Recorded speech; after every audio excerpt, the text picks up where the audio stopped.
সরকারি জমি অধিগ্রহণে এবার শান্তিপুরের জমিতে বোর্ড বসালো জেলা প্রশাসন। জেলা প্রশাসন সূত্রে খবর, বেশ কয়েক বছর যাবৎ শান্তিপুর 5 নম্বর ওয়ার্ডে একটি আম বাগান রয়েছে, সেটি জেলা প্রশাসনের। আর সেই কারণে এবার জেলা প্রশাসনের তরফে ওই আম বাগানে বসানো হলো বোর্ড। এদিন বিএলআরও এবং একাধিক সরকারি আধিকারিকরা নদিয়ার শান্তিপুর থানার 5 নম্বর ওয়ার্ডের মাতালগড় এলাকায় এই সরকারি বোর্ড লাগিয়ে দিয়ে যান। এ বিষয়ে তারা জানান, জমিটি বহুদিন ধরেই সরকারের এবং জেলা প্রশাসন সূত্রে নির্দেশ থাকার পরেই তারা আজ এই জমিতে বোর্ড বসাচ্ছেন। যদিও কিছুদিন আগে এই বোর্ড বসানোকে কেন্দ্র করে এলাকার কিছু মানুষ বোর্ড বসাতে বাধা দেয়। পরবর্তীতে জেলা প্রশাসনের নির্দেশে সেই বোর্ড বসানো হলেও বোর্ড বসানোকে কেন্দ্র করে সামাজিক মাধ্যমে বেশ কিছু মানুষ শান্তিপুর পৌরসভা এবং শান্তিপুর পৌরসভার চেয়ারম্যান ও 5 নম্বর ওয়ার্ডের কাউন্সিলর বিরুদ্ধে ভুল তথ্য পরিবেশন করে শান্তিপুরবাসীকে বিভ্রান্ত করেছে, এমনটাই জানান শান্তিপুর পৌরসভার চেয়ারম্যান সুব্রত ঘোষ। পরবর্তীতে আবারও এই বোর্ড বসানো এবং জেলা প্রশাসনের নির্দেশে পৌরসভার সঙ্গে কথা বলে বোর্ড বসানো হয়েছে বলেই জানান তিনি। অপরদিকে যে সমস্ত ব্যক্তি এই ভুল তথ্য সামাজিক মাধ্যমে পরিবেশন করেছেন তাদের বিরুদ্ধে আইনানুগ ব্যবস্থাও নিচ্ছে পৌরসভা। ইতিমধ্যে সেই সমস্ত ব্যক্তিদের বিরুদ্ধে শান্তিপুর 5 নম্বর ওয়ার্ডের কাউন্সিলর থানায় লিখিত অভিযোগ দায়ের করেছেন বলে জানান শান্তিপুর পৌরসভার চেয়ারম্যান। অপরদিকে ভূমি দপ্তর এবং শান্তিপুর চেয়ারম্যান সকলেই জানান, যদি এই জমি কোনো ব্যক্তির হয়ে থাকে এবং সেই জমি যদি তিনি দাবিদার হন, তাহলে আদালতে গিয়ে সংশ্লিষ্ট প্রমাণ দিয়ে বোঝাতে পারলে আদালত যদি সিদ্ধান্ত নেয় তখন তিনি তার জমির মালিকানা প্রমাণ করতে পারবেন। তবে বর্তমানে এই জমি সরকার অধিগ্রহণ করে তাতে বোর্ড বসিয়ে চিহ্নিতকরণ করে গেছে। প্রমোটারি উদ্দেশ্যে লাগানো হয়েছে, কি বলবেন? না, আমরা যেটা কালকে খবর পেয়েছি তারপরে আমরা এখানে এসেছি স্পটে। সঙ্গে আমার ডিলার আছেন শান্তিপুরের। আমরা রেকর্ডে যেটা দেখেছি সেটা 1 নম্বর খতিয়ান টেস্টেড ল্যান্ড, ঠিক আছে। তাই জন্য এটা সরকারি জমি বলে আমরা বোর্ড লাগিয়েছিলাম। আর সেই সময় ডিলারের কাছে সেই মুহূর্তে আমাদের কাছে যে আমরা নর্মালি যে বোর্ডটা লাগাই সেই বোর্ডটা রেডি ছিল না। তো আমাদের পক্ষে পুরসভা একটা বোর্ড তৈরি করে লাগিয়েছি। নিচে লেখাটা আমরা একটু কারেকশন করে দিচ্ছি। এই জমি সম্পূর্ণভাবে এই প্লট এবং তার পাশে দুটো প্লট সম্পূর্ণভাবে পশ্চিমবঙ্গ সরকারের মধ্যে, এবং দুটো প্লট নিয়ে মোট এরিয়া 9 একর 9.5 একর। কিন্তু এখানে একটা মানুষ যারা বলছে প্রমোটারি করার উদ্দেশ্যে এগুলো করা হচ্ছে। পশ্চিমবঙ্গ সরকারের জমি প্রমোটারি হবে কি? পশ্চিমবঙ্গ সরকারের জমি, এটা বাগান আছে, বাগান থাকবে, বা যদি খুব প্রয়োজন হয় বড় কোনো প্রকল্প হতে পারে। মানে যে নিভাব আপনি যে তার যে তিনি যে দাবি করছেন সেটা সেক্ষেত্রে পেপার দেবো, কিন্তু অ্যাট প্রেজেন্ট এটা পশ্চিমবঙ্গ সরকার নামে রেকর্ডেড আছে। ওই যদি মনে করেন কোর্টে কেস করে যদি অনারেবল কোর্টের অর্ডার হয় তারপর দেখা যাবে। কিন্তু এই মুহূর্তে এটা পশ্চিমবঙ্গ সরকারের জমি, রেকর্ডে এটা পশ্চিমবঙ্গ সরকারের নামে আছে, এবং এখন পশ্চিমবঙ্গ সরকারের জমিটা থাকে। নমস্কার, আমি প্রভাত বিশ্বাস, কাউন্সিলর 5 নম্বর ওয়ার্ড। আপনারা সবাই অবগত আছেন, গতকাল আমার বিরুদ্ধে ও শান্তিপুর পৌরসভার পৌরপতি সম্মানীয় সুব্রত ঘোষের বিরুদ্ধে বেশ কিছু দালাল ও তোলাবাজদের অর্থের বিনিময়ে শান্তিপুরের একটি যে সংবাদ মাধ্যম, সংবাদ আজ ও কাল, এর সাংবাদিক সূর্য চ্যাটার্জি এবং আনসার আলী, এবং যে জমিটি নিয়ে সমস্যা এবং ওই জমির মালিক বলে দাবি করছিলেন, ভুয়ো মালিক বলে, সেই নিভা প্রামাণিক যে মিথ্যা সংবাদ পরিবেশন করেছিলেন তা আজ মিথ্যা প্রমাণিত হলো। আজ শান্তিপুর পৌরসভার 5 নম্বর ওয়ার্ডের, মানে আমার নিজ ওয়ার্ড, সেই ওয়ার্ডের অন্তর্গত 22 নং শান্তিপুর মৌজায় 1 নম্বর খতিয়ান, যা পশ্চিমবঙ্গ সরকারের, দাগ নাম্বার হচ্ছে LR 7474 এবং 7475 নং দাগের কম বেশি 11 বিঘা জমির যে খাস সম্পত্তি, তা আজ পুনরায় প্রমাণিত হলো। উক্ত জমিতে আজ স্বয়ং SDLR ও রানাঘাট বিএলআরও শান্তিপুর এবং জেলার একাধিক ভূমি আধিকারিকরা স্বয়ং উপস্থিত হয়ে জমি তদন্ত করিয়া জমির পার্শ্বস্থ ৭৪-৭৫ নং দাগে আরও 18.5 বিঘা এবং ৭৪-৭৪ দাগে 11 বিঘা প্রায় 29.5 বিঘা জমি তারা খাস প্রমাণিত করেন। সেই সঙ্গে সঙ্গে আধিকারিকরা এসডিএলও সাহেব, বিএলআরও সাহেব এবং ভূমি দপ্তরের আধিকারিকরা একত্রিতভাবে সেই জমিতে সরকারি একটি হোর্ডিং লাগায় নিজে হাতে। এক্ষেত্রে এলাকাবাসীর তারাও দাবি করেন যে এই জমি বহু পূর্বে খাস ছিল এবং এই খাস সম্পত্তির জোরপূর্বক যে নিভা প্রামাণিকরা সরকারের রাজস্বের ক্ষতি করে সরকারকে কোনো রকম রাজস্ব না দিয়ে যে ৪৫ বছর ধরে যে ফলকর বা ভোগ দখল করছিলেন, সেই ফলকরের যে অর্থ সরকারি কোষাগারে জমা দেওয়ার দাবি করেন আধিকারিকদের সামনে এবং আধিকারিকরাও বলেন এলাকাবাসীদের যে আপনারা দাবি করলে অবশ্যই আমরা দাবি করব। দীর্ঘদিনভাবে যেভাবে সরকারকে ফাঁকি দিয়ে যে ফলকর ভোগ করছিলেন সেই ফলকরের টাকা আদায় যাতে করা যায় এবং আদায় না দিতে পারলে যার যে আইনানুগ ব্যবস্থা, জেল এবং জরিমানা।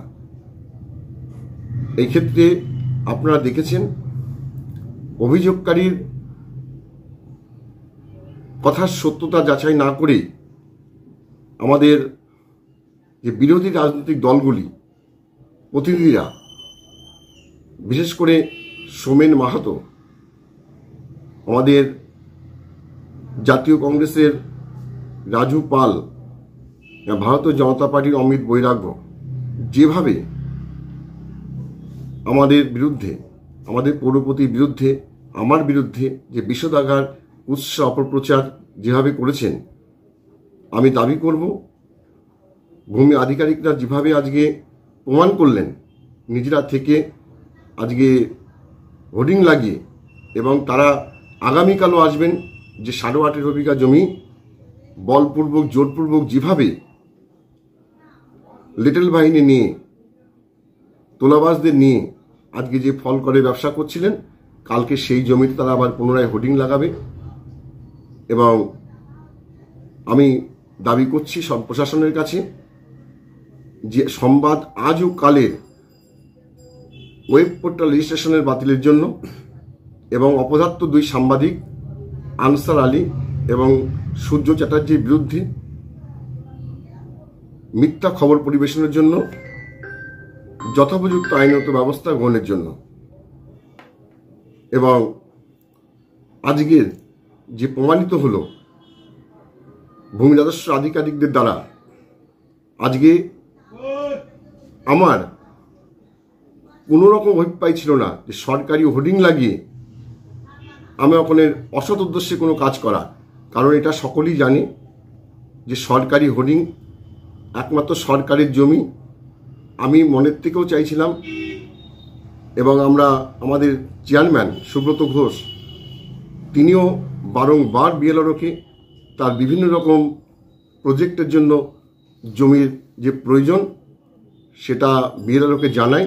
বিএলআরও সাহেব সে নিজে থেকেই এই 2টি দাগের উপরে হোর্ডিং লাগানোর কথা বলেন এবং তার নির্দেশক্রমেই, ভূমি রাজস্ব দপ্তর নির্দেশক্রমেই কিন্তু পৌরসভা হোর্ডিং লাগিয়েছিল। সেই হোর্ডিং লাগানোর সঙ্গে আমার কোনো সম্পর্ক নেই।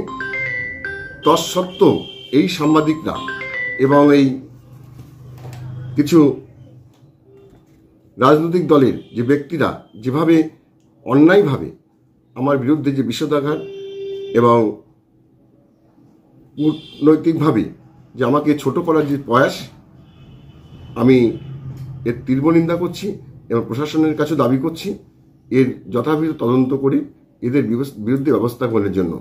নমস্কার, প্রভাত বিশ্বাস, কাউন্সিলর 5 নম্বর ওয়ার্ড। দাঁড়া, কোশ্চেন নিবি না মানে? বিষয়টা হচ্ছে মানে 74-74 এবং 74-75 দুটো দাগ নম্বর 22 নম্বর মৌজার মধ্যে প্রায় 9 একর জমি। ওখানে বিগত দিনে বিএলআরও সাহেব সেখানে আজকে সেই জমিতে একটি বোর্ড লাগাতে এসেছিলেন। সেই সময় এলাকার কিছু মানুষ সেখানে তার বিরোধিতা করেন এবং তখন বোর্ডটি লাগাতে দেন না।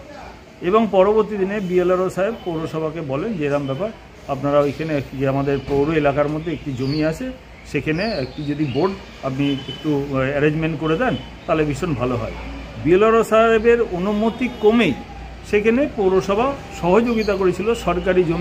সরকারি জমি যদি আজকে একটা ল্যান্ড পশ্চিমবঙ্গ সরকারের অধীনে যায়, সেখানে হয়তো আমার পৌরসভার ইন্টারেস্ট, সেখানে হয়তো পৌরসভার কিছু প্রজেক্ট হবে, সাধারণ মানুষ যাতে উপকৃত হয়, পৌর এলাকার মানুষ। সেই জন্যে আমার পৌরসভার কিছু কর্মচারী সেই বোর্ডটি বিএলআরও সাহেবের নির্দেশক্রমে সেখানে লাগিয়েছিলেন। এবং এইটা নিয়ে বিতর্ক, অনেক সময় অনেক মানুষ এটাকে নিয়ে নাকি ওই এলাকার কাউন্সিলর এবং চেয়ারম্যান সাহেব নাকি ওই জমিটি প্রমোটিং করার জন্য এই কাজ করেছেন বলে তারা বিভিন্ন ছোটো মানে মিডিয়ার মাধ্যম দিয়ে তারা মানুষের কাছে, আজকে শান্তিপুরের মানুষের কাছে তারা উপস্থাপন করেছেন। এটা খুব তাদের নৈতিকভাবে, যদি কোনো ব্যক্তিগত কারো জমি হয়, নিশ্চয়ই সে তার জমি মানে যদি কেস হয়ে থাকে, কেসের যদি রায় তার পক্ষে যায়, নিশ্চয়ই মানে পশ্চিমবঙ্গ সরকার তাকে ছেড়ে দিতে বাধ্য হবেন।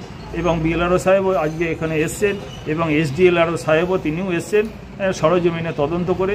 সরকারি জমি সরকারি নির্দেশক্রমে তারা যেটা ভালো বুঝবেন সেটা করবেন, তাদের এখতিয়ারের মধ্যেই সমস্তটাই পড়ে। ডিএম সাহেবই আজকে নির্দেশক্রমে তারা এসছেন, তারা সরজমিনে ওখানে তদন্ত করে তারা, আমি যেটুকু মানে ওখানে একবার আমাকে ডেকেছিলেন, আমি একবার গিয়েছিলামও, এবং তারা সেখানে তাদের মতন করে সেখানে তারা যে জমি মানে দেখছেন সেই জমিতে তারা নির্দিষ্ট স্থানে বোর্ডটি লাগানোর অনুমতি তারা ওখানে করে দিয়ে যাচ্ছেন।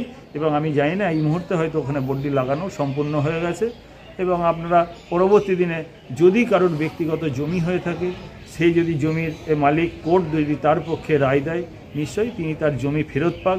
এটাও আমি ব্যক্তিগতভাবে চাই। কোনো মানুষের জমি সরকার অধিগ্রহণ করবে এটা কোনোদিনই হতে পারে না, সেটা করেও না। এবং যদি কেসের আন্ডারে যদি গিয়ে থাকে, পরবর্তী দিনে সরকারি নির্দেশক্রমে যা হয় সেটা হবে, এর কিছু বলার নেই। অবশ্যই ইতিমধ্যেই আমি ওই ওয়ার্ডের কাউন্সিলরকে আমি বলেছি, কাউন্সিলর গতকাল থানায় একটা লিখিত অভিযোগও দায়ের করেছেন এবং একটা পোস্টাল মানে মাধ্যমে আমার পৌরসভায় একটি চিঠি এসছে। আমি সেই চিঠিরও সদুত্তর সেই যে ব্যক্তি পাঠিয়েছেন তাকেও আমি জানতে চেয়েছি তার কাছে কী ডকুমেন্টস বা প্রুফ আছে, তিনি আমাকে যেন সেটা দেখান। আইনগতভাবে আইনি বিষয়, আইনি জুডিশিয়াল বিষয়ের মধ্যে যদি থাকে, এবার আইনে যা হবে, যদি কারোর জমি ব্যক্তিগত জমি হয় নিশ্চয়ই তিনি ফেরত পাবেন। এটাই তো মানে সরকারি যার নির্দেশ, সেই নির্দেশ অনুপাতে যেটা হয় সেটা ঘটবে। মানে যারা অপপ্রচার করেছে তাদের বিরুদ্ধে আপনারা ইতিমধ্যে থানার দ্বারস্থ হয়েছে? হ্যাঁ, আমার কাউন্সিলর আমার সেই কাউন্সিলর তিনি একটা অভিযোগ দায়ের করেছেন। অবশ্যই এই বিষয়গুলো যারা আজকে এই সংবাদগুলো মানুষের কাছে পরিবেশন করছেন, তাদের সঠিক তথ্য সঠিকভাবে বলুক। পৌরসভা যদি কোনো অন্যায় করে, ভুল করে, নিশ্চয়ই সেগুলো মানুষের কাছে বলুক। কিন্তু পৌরসভা সাধারণ মানুষের জন্য অনেক কাজ করছেন, অনেক ডেভেলপমেন্টের কাজ করছে, সেই বিষয়গুলি তারা কিন্তু সামনে কোনো সময় আনেন না। কাজ করতে গেলে মানুষের ভুল যদি একটা ঘটতে পারে, সেই ভুলটাকে মানুষের কাছে পরিবেশন করছেন, এটা খুব দুঃখের। আমি আপনাদের চ্যানেলের মাধ্যম দিয়ে আমি অনুরোধ করব, সাধারণ মানুষ আজকে যাতে প্রকৃত তথ্য তাদের জানার অধিকার আছে, নিশ্চিত তারা প্রকৃত তথ্যটা তারা জানুক। তথ্যগুলোকে বিকৃত করে মানুষের কাছে পরিবেশন আপনারা করবেন না, এটা খুব দুঃখের। এই বিষয়গুলো আপনাদের চ্যানেলের মাধ্যমে সেই বন্ধুদের কাছে আমি অনুরোধ করছি। নাম পরিচয়? সুব্রত ঘোষ, চেয়ারম্যান, শান্তিপুর পৌরসভা।